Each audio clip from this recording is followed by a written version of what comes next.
Maduro গ্রেফতার হবেন কিনা, কখন শুরু হতে পারে সামরিক অভিযান, এমন স্পর্শকাতর তথ্যকে ঘিরে গোপনে বাজি ধরার অভিযোগে এবার আলোচনায় এক মার্কিন সেনা। আর সবচেয়ে অবাক করা বিষয় হলো যে প্ল্যাটফর্মে তিনি বাজি ধরেছিলেন, সেই প্ল্যাটফর্মে শেষ পর্যন্ত তাকে তুলে দিয়েছে বিচার বিভাগের হাতে। অভিযোগ উঠেছে ভেনেজুয়েলার প্রেসিডেন্ট নিকোলাস মাদুরোকে ঘিরে সম্ভাব্য সামরিক অভিযানের গোপন তথ্য সরবরাহ করে $4 লাখ অবৈধভাবে আয় করেছেন গ্যানন ক্যান ভ্যান ডাইক নামের ওই সেনা।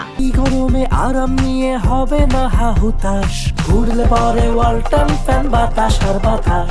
ফেডারেল কর্তৃপক্ষ জানিয়েছে গত বছরের ডিসেম্বর থেকে জানুয়ারি পর্যন্ত ভ্যান ডাইক একটি গোপন সামরিক পরিকল্পনার সঙ্গে যুক্ত ছিলেন, যার লক্ষ্য ছিল মাদুরোকে ক্ষমতাচ্যুত করা।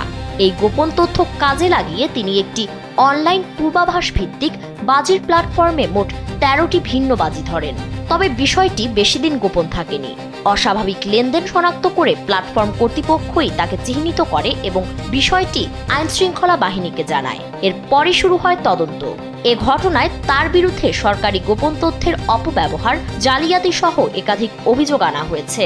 দোষী প্রমাণিত হলে তার সর্বোচ্চ 60 বছর পর্যন্ত কারাদণ্ড হতে পারে।